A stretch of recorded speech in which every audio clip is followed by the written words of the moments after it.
El sueño de la razón produce monstruos. Francisco de Goya y Lucientes, 1746-1828, a quien se le considera el padre del arte moderno. Empezó su carrera como artista inmediatamente después del periodo barroco. Al expresar francamente sus pensamientos y creencias, como fue su costumbre, llegó a ser el pionero de las nuevas tendencias que llegaron a su culminación en el siglo XIX. Dos factores importantes que dieron la impresión de ser contradictorios. Juntos representaron la reacción contra concepciones previas del arte y el deseo de encontrar una forma nueva de expresión. Para entender el alcance del arte de Goya y para apreciar los principios que gobernaron su desarrollo y su tremenda versatilidad, es imprescindible entender que su labor cubrió un periodo de más de 60 años, porque continuó dibujando y pintando hasta la edad de 82.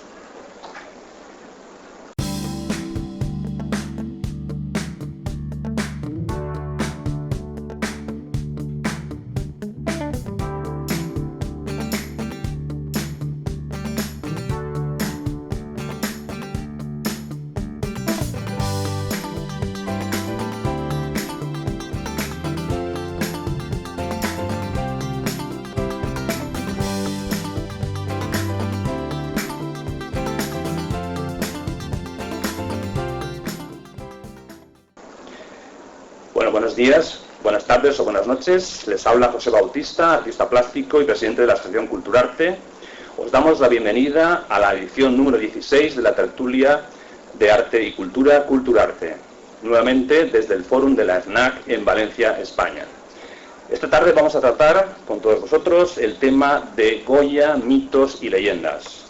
Y para ello tenemos con nosotros a los siguientes amigos y tertulianos. En primer lugar, aquí a mi derecha tenemos a Alberto Báez, que es profesor de Instituto de Historia del Arte y escritor de algunos libros sobre el Quijote, tercera parte, al que vamos a preguntar si actualmente le interesa la historia del arte a los alumnos. Bueno, a los alumnos de Historia del Arte están en segundo de bachiller y están muy condicionados por el tema del selectivo. Entonces yo diría que sí hay una minoría de alumnos que realmente están interesados por la asignatura, pero bueno, en general en su horizonte está el aprobar y el salvar el curso, tienen otras prioridades y realmente yo pienso que este tipo de cosas espirituales o que requieren una profundización, un poco de salir de la mediocridad, un esfuerzo de reflexión, etcétera, siempre son minoritarias. Entonces les interesa, pues yo creo que a una minoría sí y a una mayoría pues relativamente. Entonces pienso que la labor del docente lo que nos toca es sembrar un poco y motivarles, y que a lo mejor eso da fruto dentro de unos meses o unos años, pero en principio ellos pues están muy abocados al selectivo y a aprobar más que a aprender o a degustar lo que es la historia del arte. Muy bien, bienvenido a la tertulia, porque es la primera vez que participa con nosotros, Alberto, y espero que continúes en otras ediciones. Después tenemos también a Jesús Manuel Moreno, que es catedrático también de instituto y pintor. Él ha participado ya en otras ocasiones en nuestra tertulia y además es el vocal de la Asociación Culturarte, de la Junta Directiva de la Asociación Culturarte, al que vamos a preguntar para empezar, pues, si se imagina a Goya haciendo una exposición en estos momentos. Claro que me lo imagino exponiendo la misma obra que hizo, no tendría que actualizarla. Yo es que tengo aquí preparado algunas imágenes.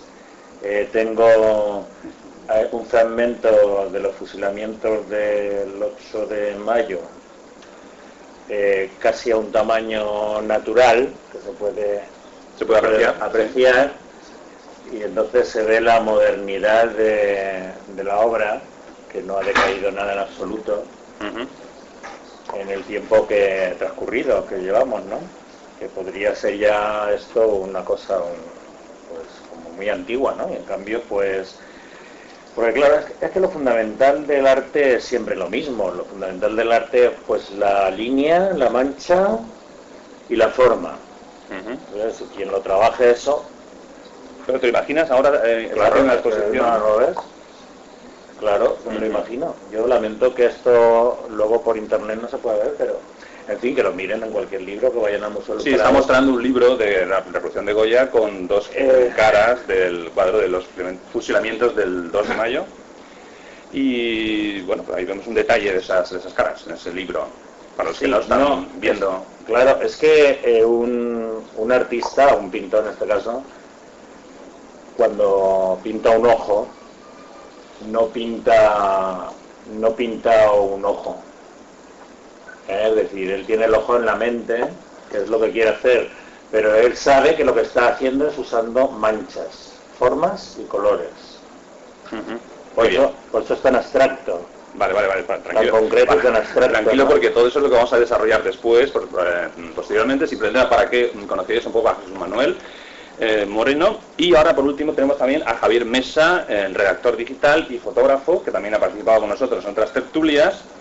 Él publica diariamente pues infinidad de noticias culturales sobre eventos de Valencia en la red Globedia, y en ese sentido pues le podemos preguntar, para empezar, si piensas que la obra de Goya está suficientemente difundida.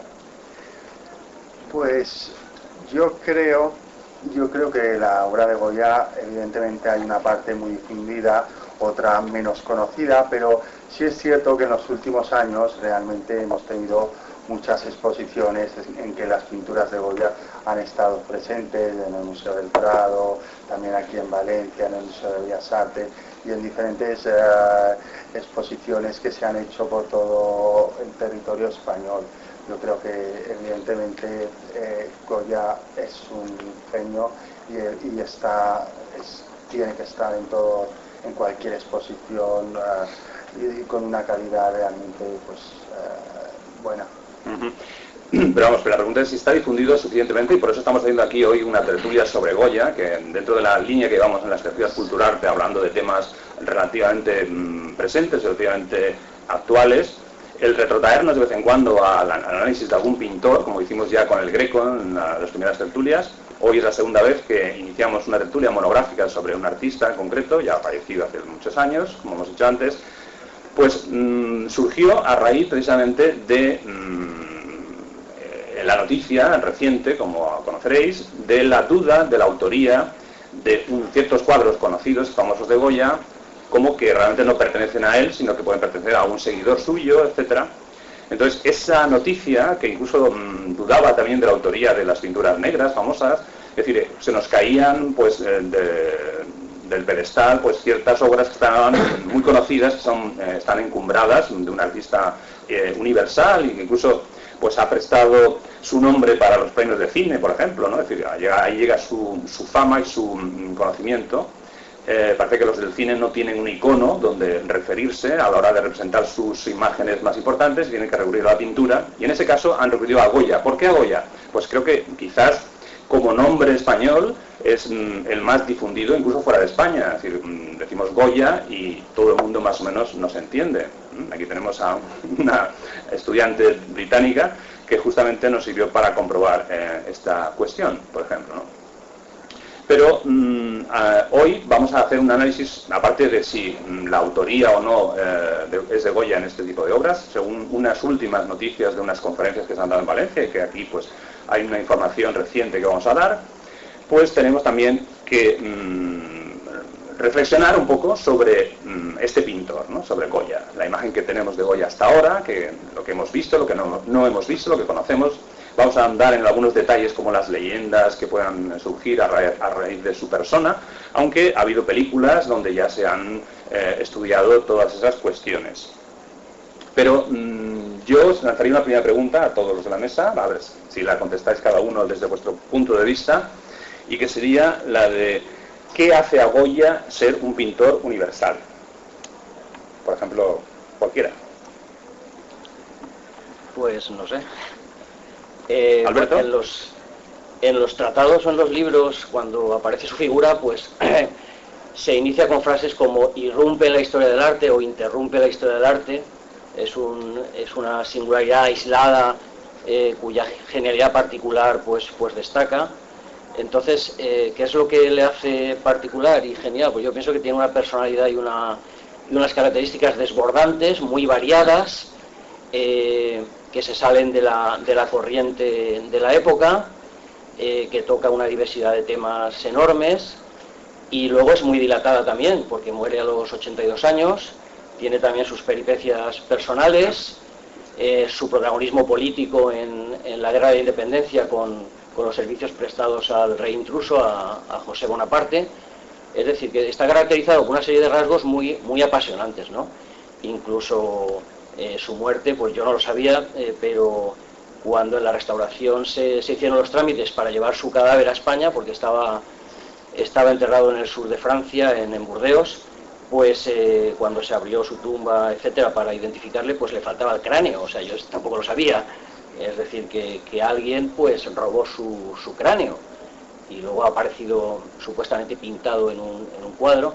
Es decir, tiene una serie de... es todo un personaje, una serie de perfiles que son muy apasionantes, incluso en su estilo, en sus pequeñitos defectos, si lo podemos llamar así, que quizá luego los tratemos.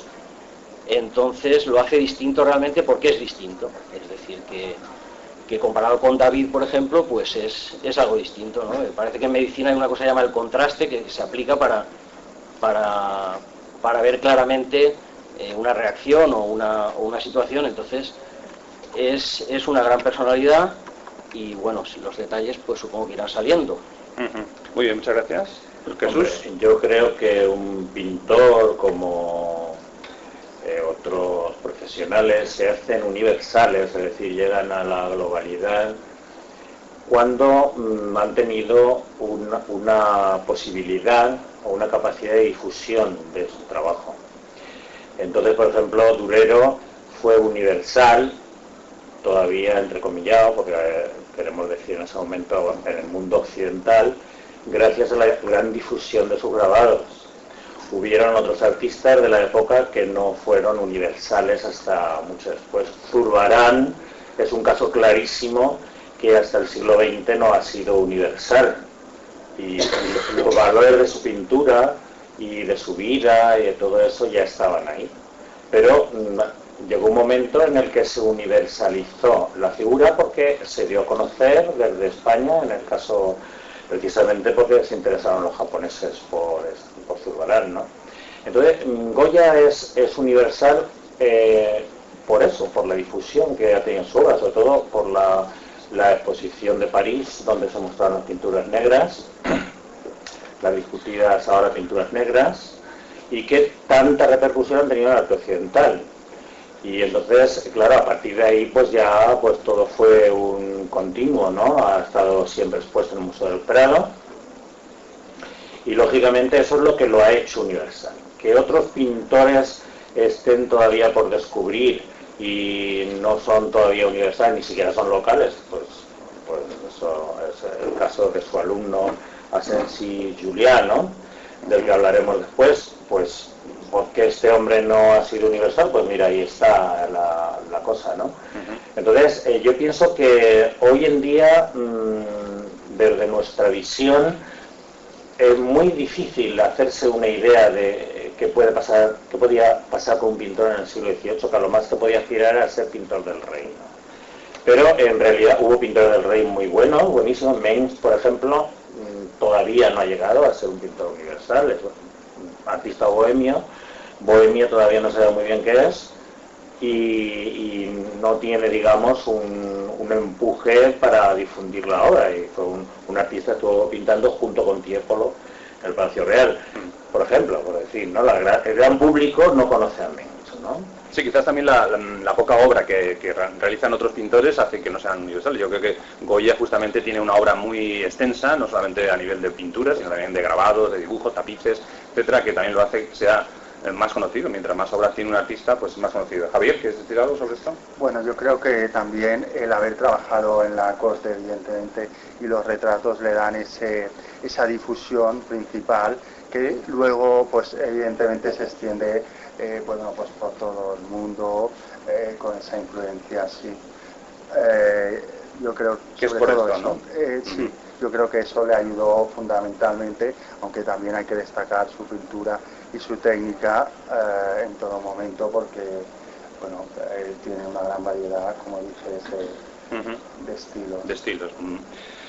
Pero a la vez Goya fue un pintor de encargos, ¿no? Entonces ese elemento básico, porque además su gran producción fue así, eso merma un poco pues que hoy día fuera un pintor más conocido, porque el hecho de hacer encargos únicamente como producción propia, pues siempre limita, o tenemos claro que limita la obra de cada artista, ¿no? Es decir, una cosa es hacer lo que quiere un señor y otra cosa distinta es hacer lo que quiero yo hacer, ¿no? Y eso proponerlo al público. Entonces Goya y muchos pintores de su época naturalmente no pudieron hacer esto porque no había mercado, había unas condiciones muy distintas de las que tenemos ahora, y él tuvo que vivir pues de diferentes empleos, hasta incluso fue toreador, ¿no? Torero, ¿no? O sea, bueno, esto es una cosa que nos he leído por ahí. Es decir, que tuvo que dedicarse a muchas diferentes profesiones para poder sacar adelante su obra. Pero básicamente los retratos, la infinidad de retratos que tiene de la aristocracia de la época le hacen ser un pintor de encargo. Entonces esto se contradice un poco quizás con esta concepción universal. Bueno, yo es que no sé si no me he explicado bien. Yo pienso que ¿qué quiere decir que un pintor sea o no universal? ¿Que sea conocido a nivel mundial o que realmente su obra tenga un valor universal? Una obra tiene un valor universal. Goya es conocido universalmente, pero si Goya es un pintor universal es porque su obra tiene un valor universal. Y para que una obra tenga un valor universal ha de ser fundamentalmente auténtica. Para que una obra sea fundamentalmente auténtica ha de retratar lo que es propio del entorno del artista. Es decir, un artista del siglo XVIII que hacía pintura al estilo japonés, pues lógicamente no es un artista universal. Un artista es más universal en el siglo XVIII si pinta pues lo que tiene al lado. Si es de la corte, pues las señoras con los tules aquellos tan bonitos y tan no sé qué, y los mendigos que tenían en la puerta viendo limosnas y no sé cuánto, y por eso precisamente Murillo se hizo famoso en el siglo XVIII. Pero bueno, Goya retrata lo que tiene a su alrededor. Es el gran catalizador de las preocupaciones de su pueblo. Entonces, es un pintor de encargo, pues como no podía serlo de otro modo. Entonces, claro, eso no quiere decir que él subordinara su arte a la modelo o al modelo, ni mucho menos. Es decir, vemos el retrato de cualquiera de las señoras estas que pinta y decimos, ¿y cómo encima se lo compraban y le pagaban estas sumas tan tremendas, no? Porque está retratándola a veces con cierta indecencia, ¿no?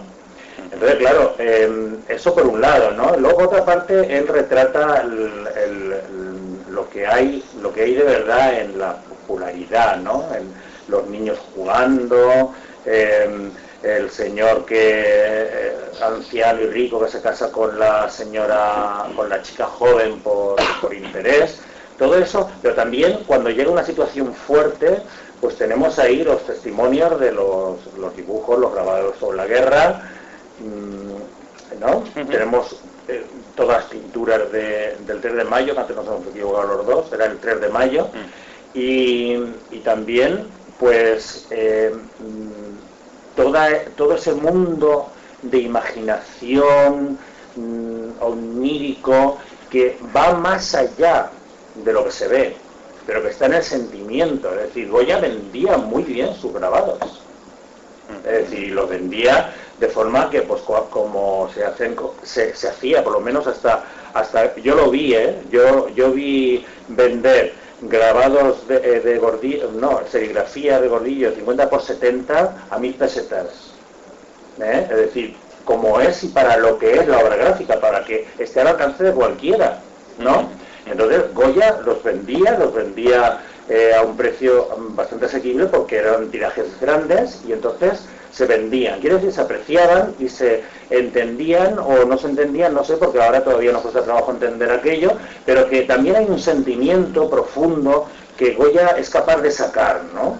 Esas monstruosidades que a veces muestra es porque están en el ser humano, ¿no? El monstruo, la cita tuya, que no es de Goya, pero que Goya la escribió, El sueño de la razón, ¿no? Produce monstruos, pues ahí está, ¿no? Entonces, claro, eso es lo que hace de un artista que sea universal. Vale. A mí hay una cosa que me llama la atención de sus inicios, y es su no precocidad. Es decir, yo pienso que así como hay otros pintores que tienen una facilidad natural, etcétera, para dibujar y plasmar, pues a él le costó. Es decir, se presentó a varios concursos y estuvo tanteando. Pienso que es un luchador, es una historia de superación, y que el llegar a dominar un poco la técnica pues le costó un tiempo, y bueno, también pienso que está conectado un poco su carácter aragonés, un poco tenaz y constante. También pienso que era una persona hasta cierto punto práctica. Bueno, él se casó con la hermana de Valleu, que era uno de los pintores. La hermana con los Valleu, eran cuñados. Velázquez se casó con la hija del jefe y él se casó con la hermana, ¿no? Entonces pienso que es un luchador, es una persona que le cuesta, que de entrada no es como Picasso, pero que poco a poco va practicando y ahí nos da un poco también ejemplo de no desanimarse, y luego accede a la corte y ya va haciendo esos retratos de encargo. Pero claro, para llegar a esos retratos de encargo, tanto eclesiásticos como políticos, pues yo pienso que ha tenido que trabajarlo mucho, ¿no? Con mucha fuerza de voluntad, con mucho sentido aragonés, y luego superando su enfermedad, que tampoco supongo que le facilitaría las cosas, y entonces es un punto de arranque para mí pues muy valioso, ¿no? De su personalidad. ¿Has dicho, verdad, que le facilitaría las cosas? Que no le facilitaría las cosas, esa sordera. Javier, ¿quieres comentar algo sobre esto? No. Bueno, en un principio no.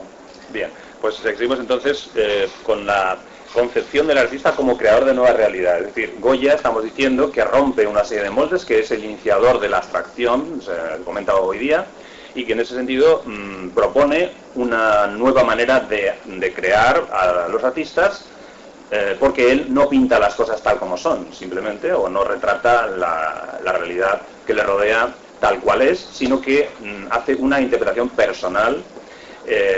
Ya hablamos de los retratos, que no son unos retratos en el sentido académico de hacer caso del modelo, etcétera, sino que hay una interpretación por parte suya, pero además la obra más personal pues también tiene como componentes de un trabajo muy auténticamente suyo, ¿no? Es decir, como es todo el tema pues de las pinturas negras o todos los trabajos más libres, como de brujas, de temas un poquito más fuera de la realidad, ¿no?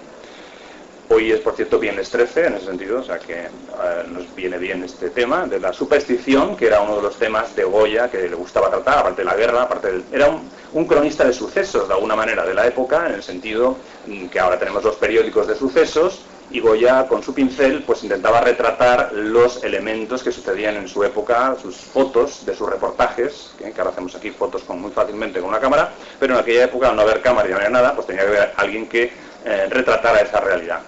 Y Goya hizo un poco ese papel también. Entonces, yo os pregunto a vosotros, ¿cómo veis esta aportación de Goya, ¿no?, a la historia del arte y de la libertad del creador, ¿no? La libertad del creador, ¿cómo lo veis esto? Pues desde el punto de vista de la técnica, él siempre fue muy académico. Entonces, esto quiere decir, ya sé que chirría, un poco, ¿no? Pero esto quiere decir, o mejor dicho, quiero decir que siempre fue un pintor que utilizó con corrección la técnica.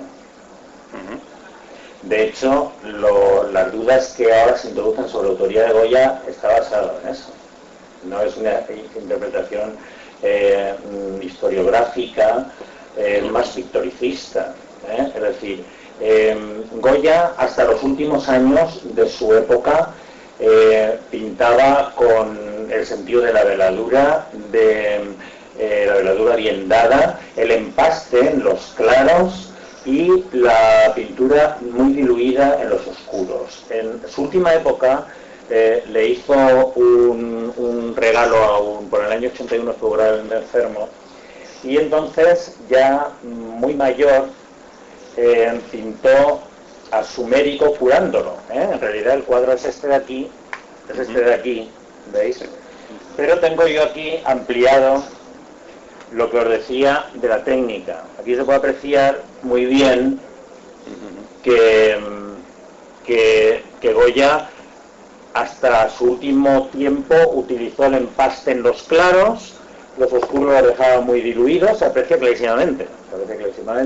A veces vas al museo y no lo puedes apreciar tan bien. Ves los empastes en las luces. Y además cómo se somete al dibujo y cómo se somete a la anatomía, que eso a mí me llama muchísimo la atención, ¿no? Porque, por ejemplo, el famosísimo dibujo Aún aprendo, que tenía él pues más de 80 años cuando lo dibujó, el anciano está dibujado siguiendo pues toda la... incluso en los dibujos grotescos que luego hizo, o que antes había hecho de los caprichos, las figuras grotescas se acomodan absolutamente a la anatomía. Es decir, que en este sentido Goya fue muy auténtico, ¿no? ¿Qué es lo que él hizo extraordinario? ¿Qué es lo que fue extraordinario en su obra? Pues su autenticidad. Es decir, el ser capaz de sacar toda una personalidad, toda una persona que era él mismo en su obra, mientras que otros artistas coetáneos eran más convencionales en este sentido.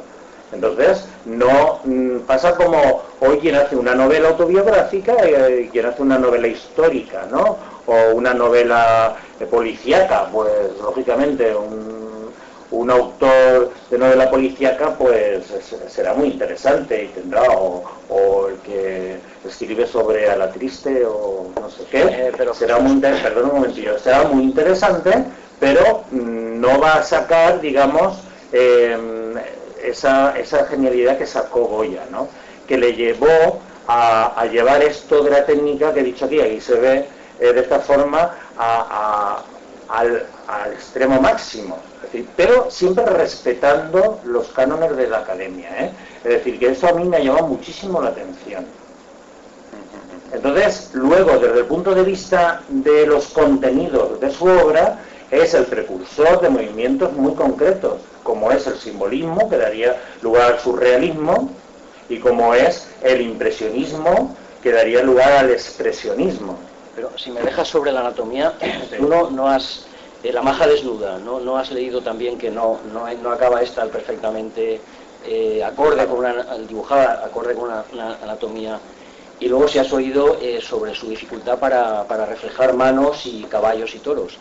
Eso está escrito, ¿no? Que tenía cierta dificultad en reproducir esas partes del cuerpo, por lo menos yo lo he leído, ¿no? Es una anécdota, pero sí, bueno, sí. Bueno, la genialidad, por decir algo, quiero decir, tú sabes... Puedo estar en desacuerdo. Sí. Es decir, que los toros, es verdad que no son anatómicamente perfectos, sus toros, y los caballos tampoco, pues porque no había, digamos, recursos ni medios, y los hacían muchas veces, igual que hizo Velázquez, con caballos de cartón, ¿no? O disecados, o cosas así, ¿no? Eso es verdad, ¿no? Pero bueno... ¿Y de la maja has oído algo en ese sentido? Yo no, a mí la maja me parece perfecta. Pero, claro, la cara la cambió. Sí, Es decir, no. se cree que era Cayetana, a lo que se de Alba, y entonces le cambió la cara, se cree.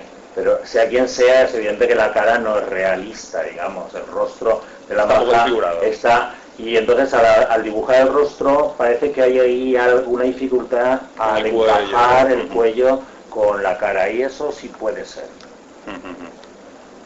Sí, se comenta el que Goya no sea un buen pintor en algunos casos y tal, sobre todo comparándolo con los grandes artistas reconocidos como pueden ser pues Rubens, Rembrandt o Velázquez, ¿no? Es decir, comparado con estos artistas, pues se dice que Goya no es precisamente un gran técnico, diríamos, como está diciendo Jesús, pero en ese sentido, sin embargo, estamos hablando que es universal, estamos hablando de que aporta una libertad de expresión por primera vez en la historia del arte que luego pues ha dado lugar a otros movimientos muy interesantes, muy distintos de los anteriores. Bien, estamos viendo matices, puntos. Yo creo que es el momento ya de entrar precisamente dentro de este tejido que hemos entrelazado a hablar sobre la autoría de ciertas obras que en este momento están en cuestión. Concretamente estamos hablando de El Coloso, que es pues una de las obras. ¿No lo tienes aquí reproducida? ¿Sí lo tienes? Podemos ver una reproducción de esa obra. Bueno, más o menos así rápidamente pues sería una especie de gigante que hay al fondo de la obra, que está pues con un paisaje más bien oscuro, y en el primer término hay un otro paisaje urbano, me parece que es, o algo así, ¿no? Bueno, ahora veremos la reproducción. Entonces esta obra, pues a raíz de unas restauraciones recientes en el Museo del Prado, exacto, sí, una pradera con una serie de caballos y tal. Entonces esta obra, pues a raíz de una, como diga, de una cierta restauración reciente, pues la directora del Departamento de Restauración del Museo del Prado determinó que estaba fuera de catálogo, según comentaba antes Alberto. ¿Quieres comentarlo tú?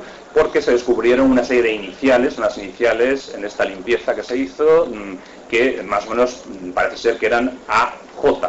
Esa AJ parece ser también, según ciertas interpretaciones, podría querer decir Asensi Julià, que es este seguidor, este pintor, discípulo suyo, que bueno, pues tenía una técnica similar a la de él, aunque bastante distinta por los cuadros que he visto yo, y que parece ser que hay en este momento una polémica, un debate sobre esa autoría, si se le puede adjudicar a Goya o no. Vamos a ver las informaciones recientes que tenemos a partir de unas conferencias que han habido en Valencia, a la que ha asistido Javier Mesa, concretamente, por parte de Rafael Gil, que es el vicerrector de Cultura de la Universidad de Valencia, que es justamente su tema de tesis, de doctoral, el tema de Asensi Julià. Entonces va a comentar Javier lo que escuchó en esta conferencia. Bueno, en un principio él comentaba que aunque el Museo del Prado no ha hecho oficial que la obra de Julià, sí resaltaba en su conferencia que era de Asensi Julià. Él también un poquito hablaba de que en junio del 2008 se comienza a hacer un estudio y bueno, en un principio parece que todos los medios apuntan a que, claro, como discípulo y como que trabajó con él, pues es totalmente posible, muy posible que sea la autoría de él y no de Goya. Lo que pasa es que, bueno, falta un poquito pues confirmarlo y ya retratarse y apostar por el autor valenciano. Sí, seguro que le he dicho yo, hay que hacer un estudio pormenorizado de la obra de Asensi Julià para ver realmente su estilo, su manera de hacer, su técnica, y compararla con Goya. No sé, me parece que está una cosa muy verde para poder decir estas cosas, pero bueno, también hace falta a veces una cierta publicidad, ¿no?, para levantar a Goya en estos momentos con estas dudas.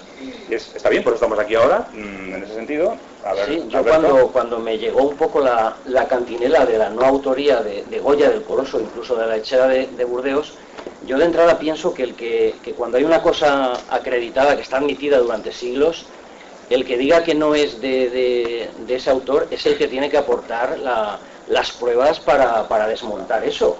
Es decir, no basta dar una rueda de prensa y entonces, en base a supuestos argumentos, etcétera, pues negar la autoría del Coloso. Entonces yo entré un poquito en internet, que a mí me gusta mucho porque puedes de cualquier cosa puedes recabar información y argumentos a favor y en contra. La sábana santa, a favor, ponte en contra, tal.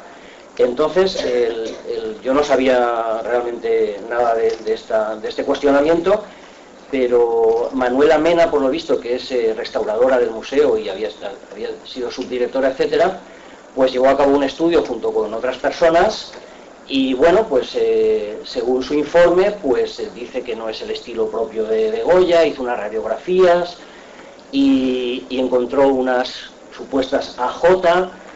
Bueno, llegó a la conclusión de que no era de Goya. Y bueno, consiguió el respaldo del Museo del Prado y según lo último que he leído en internet pone autor desconocido, el Coloso, es decir, que el Museo del Prado ha dicho, lo ha cuestionado. Entonces, a mí me indigna un poquito como procedimiento, es decir, yo pienso que no puede ser, es decir, que una cosa tan seria y tan gorda tendría que haber 5 directores del Museo del Prado durante muchos años con sus equipos que realmente hicieran un estudio a fondo. Es decir, no basta de cuestionarlo y dar una rueda de prensa, escribir un libro en base a argumentos muy tangenciales, ¿no? Porque he leído especialistas que están en contra de esta Manuela Mena y primero ese AJ resulta que el tal Asensi Juliá otros cuadros no los firma como AJ, los firma como Asensi Juliá, los firma de otra manera, o sea que ese AJ tampoco aparece en otros cuadros. Luego hay otro especialista que no ve AJ, ve 1-8 como una numeración de un catálogo correspondiente a un cuadro que se llama El Gigante. Además está acreditado que aparece ese gigante en el testamento de Josefa, la viuda que falleció, el viudo era Goya. Es decir, que cuando una cosa está acreditada por otros medios, si alguien dice que no es así, debe de sólidamente demostrarlo, y yo pienso que no es el caso. También ahora está con La Lechera, viendo la forma de... Entonces yo, como metodología, pienso que no se puede actuar así. Por ejemplo, en Valencia hay 2 cuadros de Goya, ¿no? La despedida de San Francisco de Borja y San Francisco de Borja con un moribundo. Entonces yo me imagino ahora un canónigo que hace un informe, se lo pasa al obispo diciendo que no es de Goya, porque no es su estilo, porque hay poca luz, mucha luz, radiografías y tal, y el obispo dice, vale, pues lo descatalogamos. Yo lo consideraría una locura, tendría que pasar 5 o 6 obispos y varios canónigos y hacer varios congresos. Entonces yo pienso que ha habido una ligereza por parte del Museo del Prado, de que se ha columpiado en dar por bueno esa opinión, que a lo mejor se acredita con el tiempo. Pero yo no sé si Jesús Manuel tiene noticia Yo pienso igual, yo creo que esas cosas solo ocurren aquí. Porque los grandes museos suelen repasar una y otra vez sus fondos para ver si desempolvando algún cuadro descubren algo que es de algún autor famoso, célebre. Y luego lo demuestran porque grandes firmas pues demuestran y dicen que sí. Entonces a mí eso siempre me ha indignado bastante, ¿no? Ese método a la inversa, ¿no? De lo que se ha hecho ahora, ¿no? Igualmente no me parece correcto esa forma de actuar. Eso al margen de lo que yo piense sobre el cuadro, ¿no? Cuando se hizo la exposición de Velázquez en Madrid aparecieron Velázquez que, bueno, uno exactamente Baltasar Carlos montando a caballo, en un balcón se veía el Conde Duque y tal, no sé qué, que está en Londres, pues para mí está clarísimo que es de Marceau y bueno, pues no hay nada que te demuestre fuera de que Brown, etcétera, han escrito que es de Velázquez, porque y apareció en la exposición, ¿no? Cuando hay muchísimas dudas y no hay unanimidad. En este caso, este cuadro, ¿qué es lo que pasa con este cuadro? El especialista valenciano en el tema, Rafael Gil, pues nos dice que hay un torito en el cuadro que se parece mucho a uno que pintó Juliá en un cuadro que evidentemente es suyo, y que, bueno, pero es que resulta que el cuadro que pintó Juliá es en base a un grabado de Goya, con lo cual pues cierra un círculo vicioso que no nos lleva tampoco a ninguna parte. En mi caso particular, ¿qué es lo que veo yo? Pues lo primero que veo es que en la parte superior de la A y la parte superior de la J, pues todavía la A se puede transformar en un 1, pero la parte superior de la J en un 8, pues hay que hacer mucho rubriqueo para que salga al final un 8. Y comparándolo con muchas firmas de este autor, pues a mí me parece que ahí pone AJ de la manera como él firmaba, ¿no? Sigo diciendo que no es suficiente. El Coloso, si es, y se confirma al final, porque se debe confirmar pues haciendo estratigrafías, viendo los pigmentos que utilizaba, viendo los aglutinantes que utilizaba, etcétera, porque evidentemente es un cuadro goyesco. Entonces, tiene todo el espíritu de Goya, que él asimiló muy bien, porque él fue el que le ayudó a pintar San Antonio de Florida, que está hecha a brochazo limpio, y más de uno de aquellos brochazos los hizo él, el tal Julià. Entonces, claro, lógicamente, además su maestro Goya lo apreciaba muchísimo, lo quería mucho como artista y tal, ¿no? Estuvo en Valencia, Goya, pues en su casa además. Bueno, entonces, este cuadro, ¿qué es lo que le encontramos para decir que no sea de Goya? Pues le encontramos unos empastes raros, entre comillas, en el sentido de que son espatulazos que ha dado el artista a última hora, emborronando un poco el paisaje, la forma de arriba, y unas pinceladas muy ligeras por la parte inferior que rompe contra la anatomía. El perrito parece un perrito casi picasiano, ¿no? Que de hecho eran las cosas que nos gustaban de este cuadro.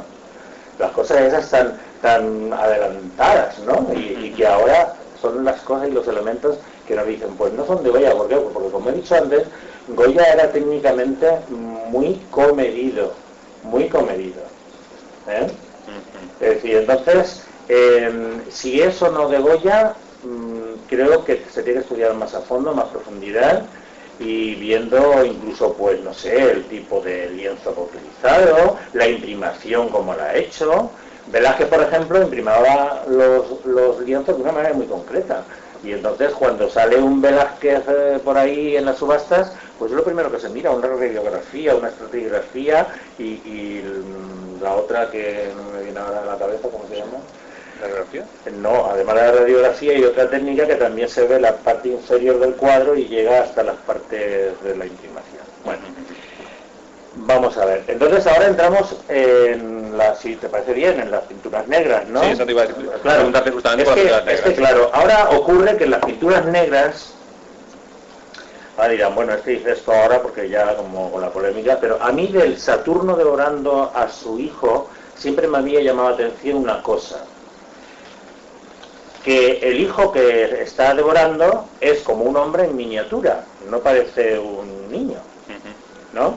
El rasgón de carne que tiene, pues tampoco es un rasgón, parece una cosa así como si una tela se hubiera desgarrado o algo así. Y luego la forma de los empastes está un poco al revés de como los hacía Goya. Esto ha habido autores recientes que han dicho que podía haber sido una pintura de su hijo Javier, las pinturas estas. Las negras. Las negras, sí. Bueno, aquí hay esta problemática se resuelve en un santiamén. Si tuviéramos aquí un arquitecto, un aparejador, que supiera decir, a partir de la foto de la Quinta del Sordo, que tengo yo, que bajo internet, que es de 1930, cuando todavía estaba en pie, allí se hizo una estación de Goya.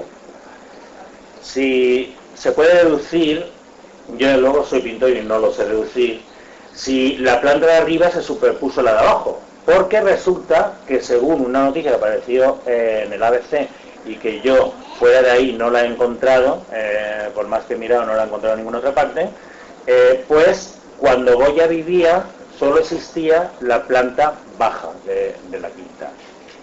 Entonces, la planta alta es una superposición, se puede deducir. Yo creo que un arquitecto lo puede deducir. ¿Un aparejador hay alguno entre nosotros aquí? ¿Algún aparejador o algún arquitecto? No, una pena. Lo digo porque si realmente la planta alta se hizo en tiempos de su hijo Javier, es evidente que ninguna de las pinturas negras son de Goya. A mí, ¿qué es lo que me parece ahora? Es que los procedimientos técnicos y el respeto absoluto a la anatomía que Goya mostró hasta el final en todas las pinturas que sabemos son autógrafas y en sus dibujos, aquí no se respetan. Era lo que admirábamos. Pero es que fíjate por dónde. Si ahora miramos ese Saturno, el brazo, la parte del antebrazo con el hombro la tiene unida de un solo brochazo, sin respetar en absoluto nada de esa anatomía. Este es el primer aspecto. El segundo aspecto es que nos tienen que decir los especialistas qué partes son de Goya y qué partes no, o qué partes son del artista que las pintara y qué partes no. ¿Por qué? Porque resulta que cuando se sacaban las pinturas en el siglo XIX se perdía gran cantidad del material pictórico porque no había otro procedimiento, no sabían otra manera. Y entonces luego el restaurador pues pintaba encima, ¿no? Entonces este restaurador fue Martínez Cubells, que fue un artista valenciano magnífico, estupendo, y que hizo esta operación. Gracias a él, pues las tenemos. Pero es que resulta que añadió figuras. Hay figuras que a lo mejor nos parecen geniales. Las pinturas negras sí son de Martínez Cubells. ¿Ah, sí? Sí. Impresionante. Es decir, ahora, ¿qué es lo que pasa? Bueno, las pinturas negras tienen mucha película, porque se hicieron sobre otras que había en la pared. Además son pinturas al óleo hechas al seco sobre el estuco, el estuco que le dieron a la pared, ¿no? Entonces quiere decir que si no las hubiesen sacado, aunque estuviese la quinta en pie, se habrían perdido, ¿no? Entonces al ponerlas sobre el lienzo, pues se han podido recuperar. Pero el criterio de Martínez Cubells fue la restauración, digamos, para que no se note lo que falta. De hecho, completar. Claro, es decir, no es un criterio de conservación como es el criterio actual, que se hacen rayas y formas cuando se llega a rellenar una pintura para que a lo lejos no se note, pero a lo cerca sí, o se usa acuarela en lugar de óleo, para que se pueda quitar en un momento determinado, ¿no? En aquel momento lo que se pretendía era disimular el desconchón. Pero que resulta que algunas de las más célebres solo nos queda un tercio de la original. Es decir, claro, antes de quitarlas se fotografiaron, por encargo del Museo del Prado se hicieron fotos en blanco y negro, con lo cual pues nos da una aproximación, o sea, quiere decirse que Martínez Cubells se aproximó bastante a lo que había, ¿no? Es decir, en ese sentido, pues hay que agradecerle lo que él hizo, ¿no? Lo que se sabía en aquella época y lo que él buenamente pudo hacer. Dar la frescura de la pintura de Goya cuando faltaba un pedazo de 50 centímetros por 20, pues realmente tiene su mérito, ¿no? Entonces, bueno, pues ahí está la cuestión. Que ahora, cuando nos planteamos a Goya sin el Coloso y sin las pinturas negras, es un planteamiento, ¿no? ¿Qué es lo que pasa? Pues mira, pasa que nos queda un artista genial, un artista maravilloso, un artista súper avanzado en su tiempo, pero que claro, no llegó a donde nosotros creíamos que había llegado, que dio pie a sus alumnos a que llegaran, lo cual no es poco mérito. Es decir, porque no solo sus alumnos, sino gente que nació después de morir él, como fue Eugenio Lucas, hicieron una pintura goyesca que fue también muy avanzada en su tiempo, porque realmente es que se adelantó muchísimo, ¿no? Goya. Muy bien, muchas gracias, Jesús. Pues, ¿queréis decir alguna cosa más, añadir a esta cuestión, vosotros, ¿no? Sobre las pinturas negras? Evidentemente, la pregunta que nos viene a la cabeza enseguida a partir de estas argumentaciones es lo que decías, lo que apuntaba ya Jesús, de si a partir de estos descubrimientos Goya cambia en cuanto a nuestra valoración que tenemos de ese artista. Él ya ha dicho que no, que tiene otros aspectos y tal, pero muchas veces nos podemos plantear que el saber el autor de una obra, por ejemplo, pues nos influye en nuestra valoración de la obra, ¿no? Es decir, este es un aspecto que podemos comentar si queréis.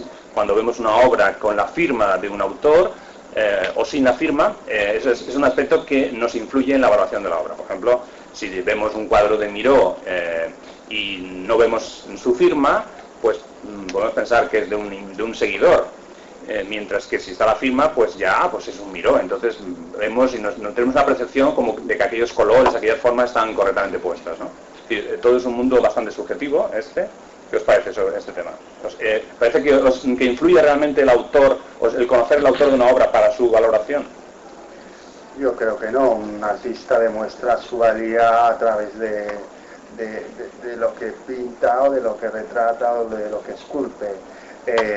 Luego también tiene mucha influencia a su alrededor, por ejemplo también, haciendo referencia a Goya, hay que decir que en su época también había veces que muchos de lo que se pintaba no estaba con la firma del artista, que eso también pues puede dar un poco a pie a diferentes autorías, que es lo que se está hablando ahora también, ¿no? Y que es un tema muy candente y que ha surgido pues bueno, con Goya el Coloso y bueno, y otros autores. También él ha tenido muchos alumnos y realmente pues la autoría de las obras también a veces pues es complicado decirlo, pero yo creo que la calidad de un artista eso siempre se ve, y a la percepción de todos los expertos pues siempre lo valoran. Luego también está la valoración económica,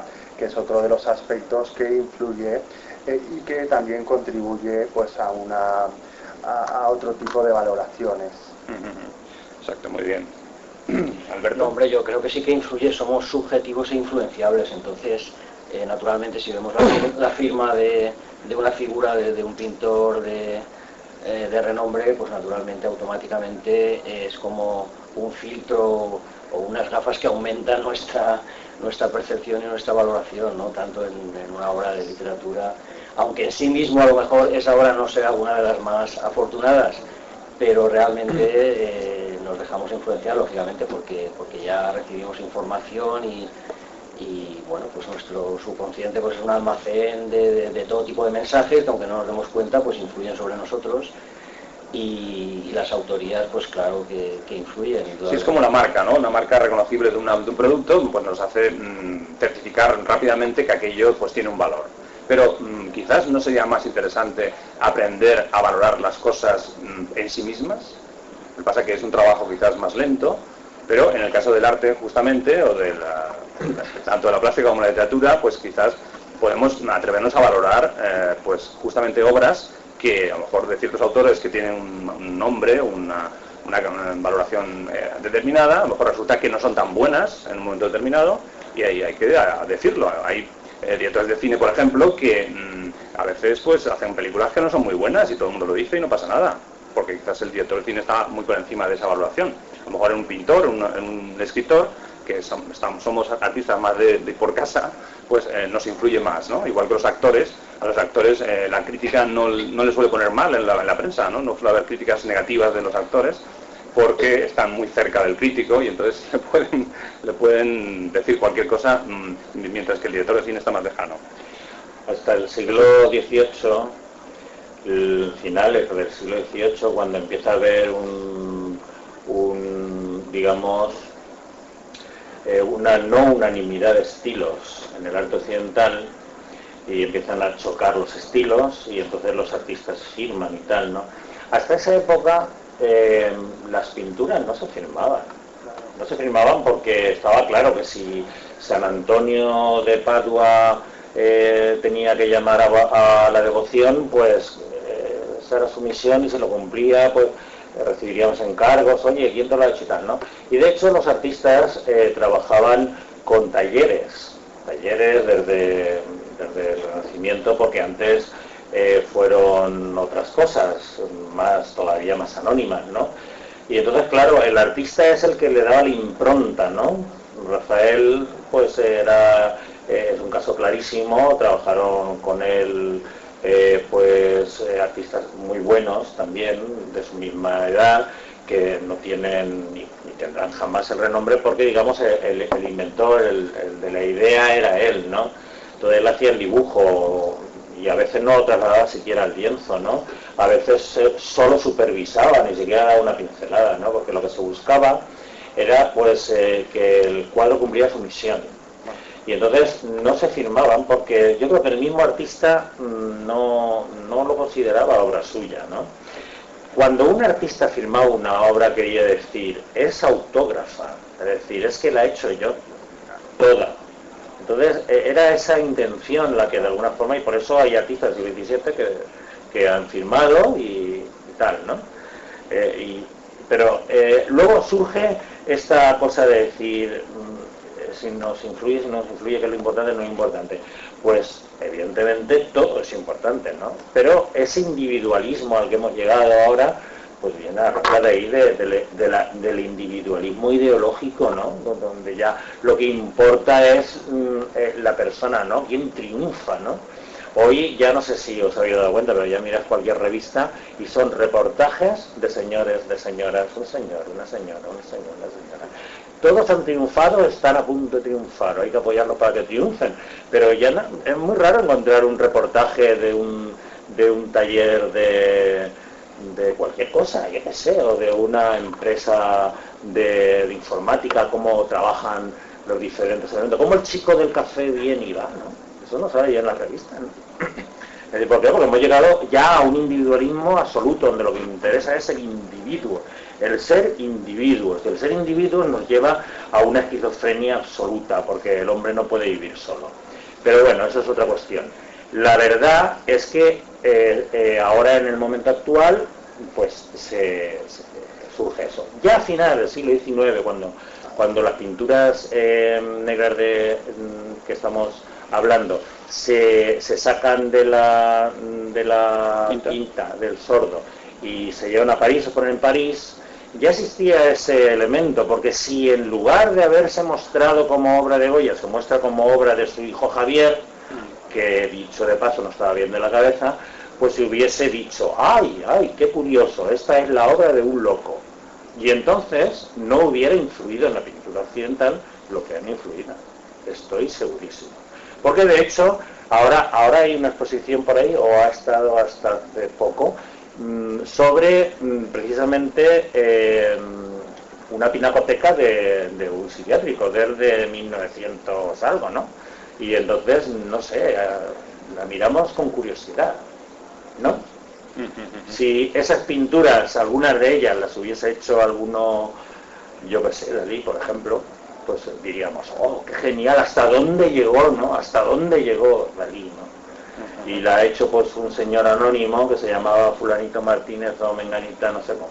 Sí, efectivamente, lo que valoramos es de un pintor tan exquisito que en el dibujo y en los retratos que hacía y en esos cuadros tan fantásticos como los del 3 de mayo, etcétera, que de pronto cambia y hace una obra como El Coloso, una obra de imaginación, surrealista, hace estas pinturas negras de un expresionismo incipiente.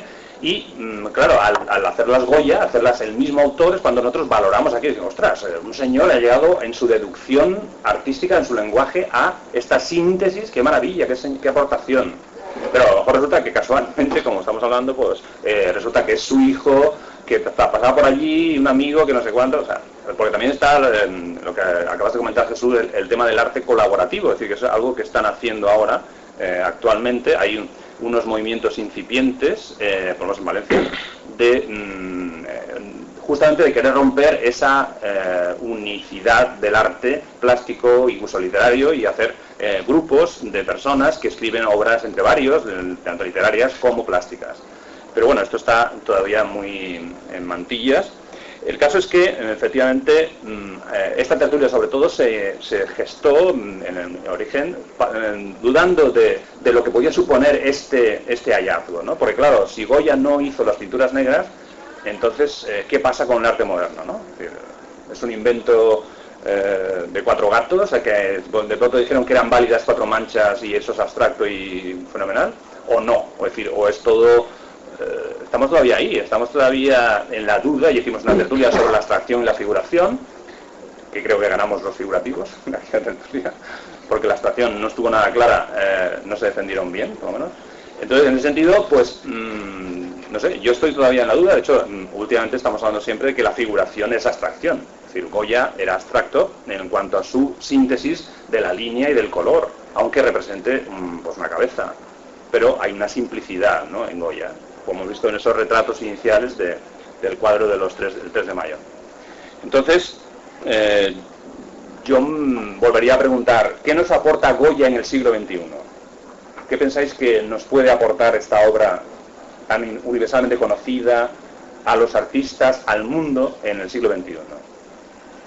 Yo volviendo a lo del estilo de abstracción y tal, Goya era esto o lo otro. Yo pienso que Goya era lo que tenía la capacidad de ser lo que quisiera ser, porque es que llegaba un momento que dominaba todos los temas de todo tipo, de colorido, vitalidad, etcétera. Entonces yo pienso que él no era mimético, que lo que buscaban era siempre reflejar otro punto de vista o algo distinto, ¿no? El Cristo de Velázquez está con el rostro hacia abajo, creo recordar, y el de Goya está con el rostro hacia arriba. Es decir, él huía un poco del mimetismo, entonces buscaba su propio espacio, su propio estilo, su propia personalidad y dar mucha variación. Y volviendo un poco al estilo que ha defendido un poco Jesús, que era como muy heterodoxo y tal, yo pienso que no era tan heterodoxo, que situaba el foco un poco de atención en lo esencial, y lo superfluo no le preocupaba tanto, no tenía ese remate, ese perfeccionismo de Velázquez, etcétera,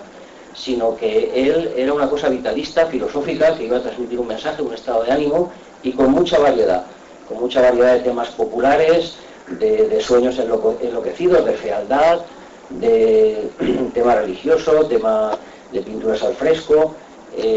Yo pienso que a lo tonto, entre comillas, era muy ambicioso, no solamente políticamente, sino también artísticamente, y que iba cubriendo todos los campos que estaban a su alcance, y era pues una personalidad que se desbordaba a sí mismo, y podía con el realismo y con el surrealismo, y podía con todo porque tenía esa capacidad de no ser mediocre, de profundizar en las cosas, quizá condicionado por su sordera, que necesariamente te obliga a ver un poco, a desconfiar del contexto. En fin, yo no sé las personas sordas qué problemática puedan tener, pero desde luego a una interiorización y a un estar continuamente reflexionando y mirando de otra manera lo que no puedes oír, pues como producto pues tenemos esa genialidad.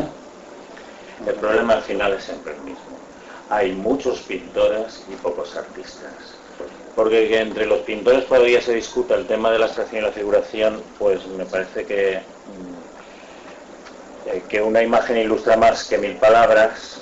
Esto es, digamos, tipismo puro, es el parasol, es el rostro del parasol, tipismo puro, una señorita en la pradera que ha salido a dar una vuelta, y Goya nos demuestra que con 4 brochazos absolutamente es capaz de representar la luz, el color, la línea, la cara, el rostro, el pendiente, porque eso es lo que es.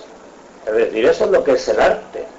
Es decir, cuando el no artista, decía Leonardo da Vinci, un ciego que no sea artista, se le diera la visión, reconocería una casa o un árbol, vería una casa, un árbol, y el artista vería manchas, luces y colores, sería lo primero que vería. Porque ahí está la esencia del arte, ahí está la esencia de lo artístico, y a eso han llegado muy pocos, porque mirando y queriendo ser realista, tienes que hacer lo que hizo Vermeer, que llegar a sintetizar la forma de la mancha, porque él llegó a destruir la línea, ¿no?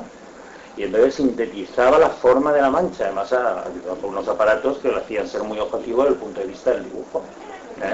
Pero realmente ahí está el tema. Este pedacito de una obra que os he mostrado ahora es de su época juvenil, cuando hacía los tapices, los cartones para los tapices, los llamados cartones, que ya sabéis que son pinturas al óleo, que luego se pasaban a los tapices, ¿no? Es decir, que ya desde su juventud llegó a ser verdaderamente un artista en toda su esencia. Es verdad que tuvo una etapa de aprendizaje, y es verdad que al principio pintaba como Maella, que era el estilo predominante, como Salvador Maella, y entonces era lo que se llevaba, lo que se hacía, y él como joven que era, pues hacía lo que se hacía, ¿no? Luego, un poco más adelante, todavía era un artista joven y prometedor, llegó a hacer una pintura ya de categoría, incluso aquí en este tema, en los cartones, que los podía haber hecho mucho más relamidos, porque claro, pensando que se tenían que traducir en hilos, pues imagínate cómo iba a interpretar el artesano la mancha del ojo que yo os acabo de enseñar. ¿Cómo interpretaba? Si tú le pones las pestañitas aquí, si tú le dibujas las pestañitas, ¿cómo? Pues a lo mejor podía pensar, da igual, ahora lo pongo. Podía pensar, ¿no?, el artista, que si los labios los silueteaba, pues que el tapiz iba a quedar más bonito. Entonces no tenía por qué hacer una obra de arte para un cartón. Y en cambio ya podéis ver lo que se ve. Ese era el gran aporte de Goya, que se apoyó además en Velázquez, porque él grabó a Velázquez, en su juventud grabó a Velázquez, no con mucha soltura, hay que reconocerlo, pero le sirvió para estudiar la obra de Velázquez, cómo Velázquez llegó a esa síntesis tan maravillosa. Pero Velázquez llegó a esa síntesis maravillosa a partir de Caravaggio, como ya sabéis, y él, de alguna forma, nadie es un ente así abstracto que le pondré yo, ¡bum!, una bomba que ha caído de no sé qué planeta, y es un genio, ni mucho menos. Y todos tenemos que tener la historia, y en Occidente tenemos una historia riquísima y maravillosa en lo referente a todos los aspectos, a lo que es el sentimiento humano que nos une, lo que llamamos hoy Occidente, exactamente lo que es Europa, de dónde ha nacido, quiénes han sido los que han apoyado el arte, quiénes han sido los que han estado dando una antropología del hombre, y que, bueno, pues ahora parece que todo eso, pues que como queda lo mismo, pero no da lo mismo ni mucho menos. Entonces, en el arte, cualquier artista tiene que partir, evidentemente, de sus ancestros, quien los tenga, yo los tengo. Muy bien, pues es el momento de dar la palabra al público asistente, al que agradecemos naturalmente pues el estar aquí hoy con nosotros.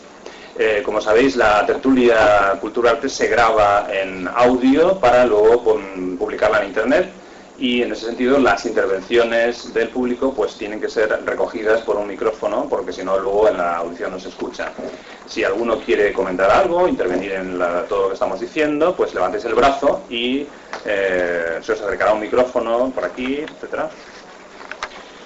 Mientras tanto, pues vamos a continuar hablando de la sordera y de su muerte. Vamos a hablar de la muerte de Goya, porque parece ser que se envenenó, según tengo entendido, a partir de sus propios óleos, de sus propias pinturas, y bueno, esto ha creado también una especie de leyenda en cuanto a la condición un poco desconocida de su muerte. Aparte de lo que ha comentado antes Alberto del cráneo que ha desaparecido, etcétera, etcétera. Es decir, que hay una serie de aspectos en su vida que pues dan pie a esa leyenda también curiosa e interesante, pero también porque, claro, es un pintor muy extenso, con una obra tremendamente representada en iglesias, en muchos lugares donde puede ser visitado. Lo que ha comentado antes Alberto, de que había 2 obras de Goya en la Catedral de Valencia, además de las que están en el Museo San Pío V, naturalmente. O sea, esas son las obras que tenemos de Goya en Valencia. ¿Quieres comentar algo? Claro, bueno, en un principio se comentaba efectivamente lo que tú decías y aludías al supuesto envenenamiento por esos olores de las pinturas.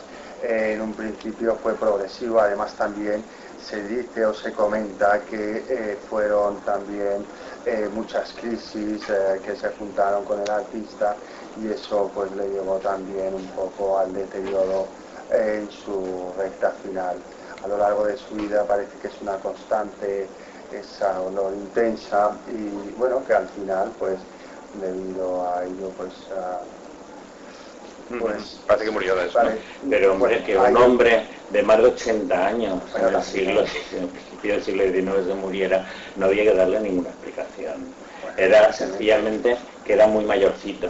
Bueno, era como una curiosidad también añadida sí, a lo que supuestamente fue, sí. Igual que, por ejemplo, también, fíjate, hablando un poco de su evolución y de sus principios, también fue rechazado por la Academia de San Fernando pues en 2 ocasiones, algo también pues un poco llamativo, claro, ¿no? Hay muchas peculiaridades y bueno, pero tampoco deja de ser algo un poco curioso o anecdótico, no tampoco hay que decir que no fuese un gran artistazo como se está hablando, pero bueno, son peculiaridades. Hay peculiaridades que contrastan.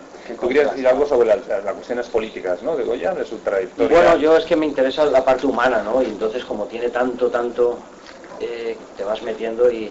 No, la parte política, pues no, él realmente pues asistió a muchas guerras, España contra Portugal, España contra Francia, contra Inglaterra.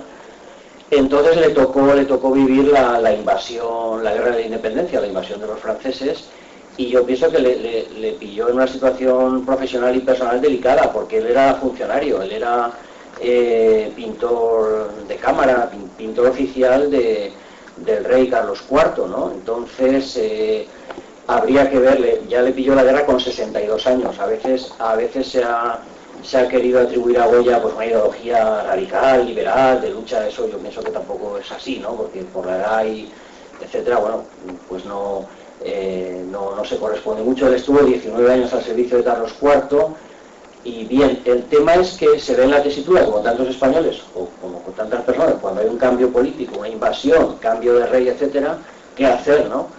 Entonces, bueno, pues él en principio fue colaboracionista, es decir, siguió ostentando su cargo, no se pasó a la resistencia, digamos, no huyó al exilio, y bueno, hizo retrato a José I, el rey intruso, participó también en tribunales de selección para hacer una especie de museo o de obras que se querían mandar en ofrenda a Napoleón, recibió una condecoración de los franceses y bueno, juró la lealtad a José I, tuvo 4 o 5 cosas reprochables, digamos, y bien, eso a veces se le ha imputado y se le ha achacado como que fue afrancesado.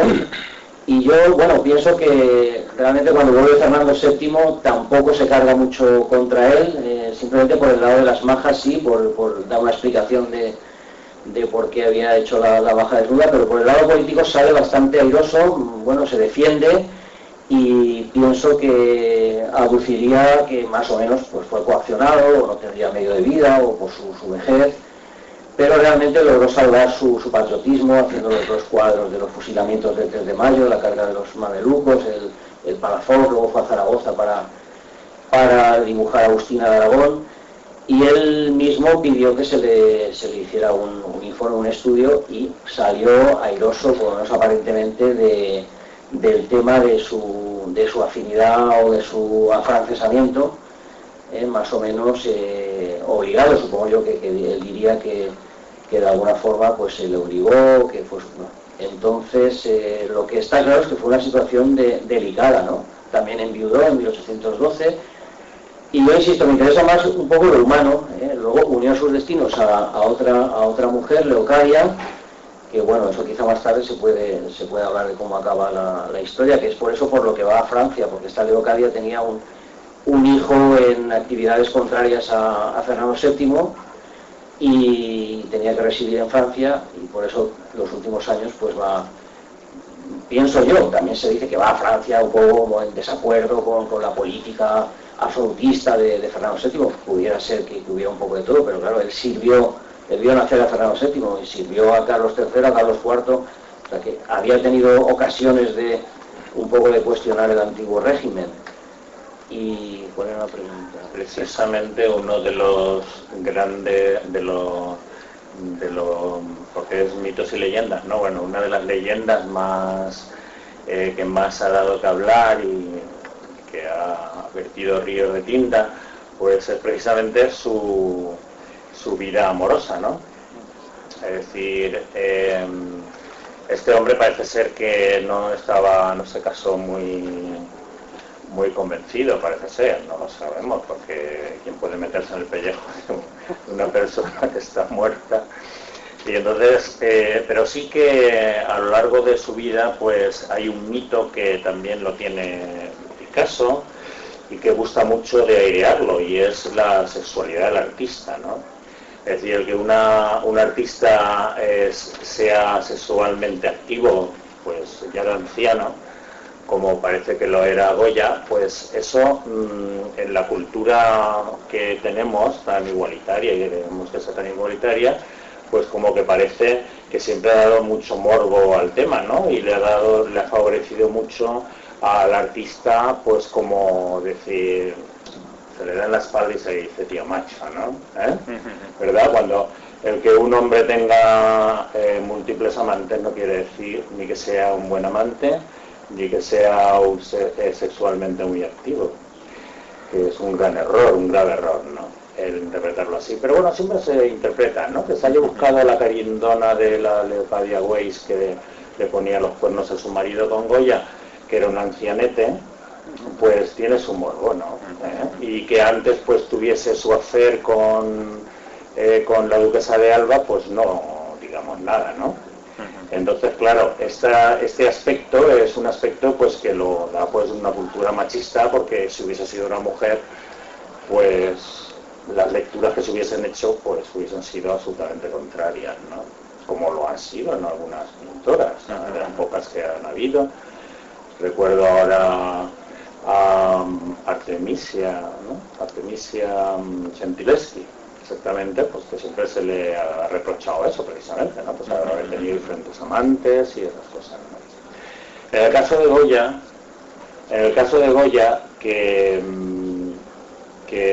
está verificado porque cuando se fue a Cádiz, creo que fue a Cádiz, ¿no? O algún pueblo por allí, a curarse que se fue con la Cayetana, ¿no? Se fue con Cayetana, tiene un cuaderno, hay un cuaderno que está Cayetana desnudándose, Cayetana lavándose, Cayetana arriba, Cayetana abajo, ¿no? Claro, lógicamente no parece que estuvieran allí pues leyéndose el Quijote, ¿no? Exactamente, ¿no? Pero en fin, ¿no? Son las cosas que todavía pues parece que a la gente le gusta, ¿no? Porque sí que parece que hubo un enamoramiento por parte de Goya, pues si no hubiese hecho el cuadro de Cayetana señalando el suelo y en la arena escribe solo Goya, ¿no? Si él realmente no hubiese sentido algo por esta mujer, lo que parece que no era así. La otra pues tuvo su aventura con el pintor famoso de la corte, como se puede suponer otras historias que tampoco sabemos. Y el final de esta mujer con la que se cree Weiss que vivía su marido, cuando vivió con él en la Quinta del Sordo, pues parece que había 2 niños a su cargo, ¿no? Y se cree que una niña era hija de ambos, se cree. Eso no lo sabemos tampoco, porque además luego los descendientes de Goya ha desaparecido el apellido, ¿eh? Los descendientes de Goya desapareció el apellido y eso, ahora con la técnica del ADN, a lo mejor alguien podrá saber si es descendiente de Goya o no, ¿no? Pero cuando desaparece el apellido es complicado, ¿no? Sí, de hecho las lecheras hay quien se la atribuye a esta hija la lechera de Burdeos, a la supuesta hija de Goya con Leocadia, y que de alguna manera pues Goya le ayudaría a su hija Josefina, creo, no sé cómo se llamaba, o Rosarito, a dibujar la lechera. Pero bueno, yo, por rematar un poco este tema de la cosa afectiva, bueno, no necesariamente una potencia sexual, sino simplemente estar juntos, es decir, que no sé los motivos, es decir, bueno, el hecho es que estaba junto con Leocadia, y eso es una realidad y está acreditado, y lo de la duquesa de Alba pues es más de especulación y más esporádico. Sí, que hay una película incluso sobre el tema. Bien, estamos llegando al final de la tertulia. En este punto ya de la recta final vamos a recomendaros algunos eventos de Valencia por parte de nuestros tertulianos, que os recuerdo los nombres de esta noche. Tenemos a Alberto Báez, profesor de Historia del Arte de Instituto, Jesús Manuel Moreno, catedrático y pintor, y Javier Mesa, redactor digital y fotógrafo. Todos nosotros vamos a recomendaros algunos eventos de Valencia de los próximos días, a nivel pues de cualquier actividad cultural que pensemos que puede interesar. Para ello pues empezamos por Javier Mesa, por ejemplo. Bueno, yo en un principio recomendaría la exposición en Atarazana, donde la vanguardia contemporánea valenciana está presente con diversas propuestas culturales que realmente, bueno, desde escultura, instalaciones, videoarte, bueno, pues se puede apreciar realmente, bueno, lo actual, lo que se está haciendo en la ciudad actualmente. Muy bien, gracias. Alberto. Bueno, pues en la catedral tenemos dos cuadros grandes, de dimensiones grandes. Lo que pasa es que están en un altar con una verja y entonces se ven de lado, de forma incómoda, habría que entrar dentro. Uno es la despedida de San Francisco de Borja, cuando decide hacerse jesuita y se despide de sus familiares, etcétera. Y la otra es el mismo San Francisco de Borja asistiendo moribundo.